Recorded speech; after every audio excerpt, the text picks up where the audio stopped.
मित्रांनो, बँकेमध्ये तुम्ही जर कोणाची गॅरेंटर जर होत असले तर हे आमचा एवढा व्हिडिओ तुम्ही जरूर बघा, कारण की RBIने पूर्ण नवीन नियम बनलेला आहे मित्रांनो, की आपला जर सिव्हिल स्कोअर जर खराब जर झाला तर तुमचा व्याजदर ऑटोमॅटिक वाढून जाईल. म्हणजे जो व्याजदर तुम्हाला 7 सिव्हिल स्कोअर चांगले असल्यामुळे 8% भेटेल, जर तो सिव्हिल स्कोअर जर तुमचा खराब जर झाला तो तुम्हाला 11 नाही तर 12% पर्यंत तो घेऊन जाऊ शकते.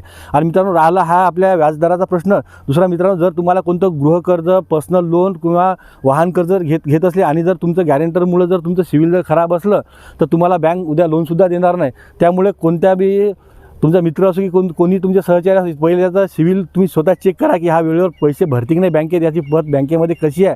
कारण जसं आपल्या ब्लडचा रिपोर्ट आहे की त्या ब्लडच्या रिपोर्ट डॉक्टरला समजते की याचा शरीरामध्ये कसं आहे, तसंच तुमचा जो सिव्हिल स्कोअर आहे तो आज पूर्ण बँकेला तुमचं आधार कार्ड, पॅन कार्ड टाकलं एका मिनिटामध्ये दिसून जाते की तुमच्या आर्थिक पत तुमची कशी आहे. मित्रांनो, कर्ज घेणे काही वाईट गोष्ट नाही, परंतु तिची परतफेडसुद्धा करणे हे महत्त्वाचे आहे. आणि हा जो नियम नवीन आहे की आपल्या सिव्हिलवर तुमचा जो गॅरेंटर आहे आणि जो तुमचे जे हप्ते भरता त्याचा खूप मोठा परिणाम तिथं अपडेट होत राहतो. त्यामुळं कधी बी तुम्हाला जर काही लोन घेताना तर आपली आर्थिक परिस्थिती पाहून लोन घ्या आणि कोणाचा गॅरेंटर होत असताना समोरच्या पद पहा की हा समोर परतफेड करू शकतो की नाही ना, याचा तुम्हाला दगाफटका बसू शकतो 100%. त्यामुळे आपलं सिव्हिल तुम्ही चेक करा महिन्याच्या महिन्या आणि व्यवस्थित कर्ज काढून वेळेवर हप्ते भरा आणि बँकांना सहकार्य करा.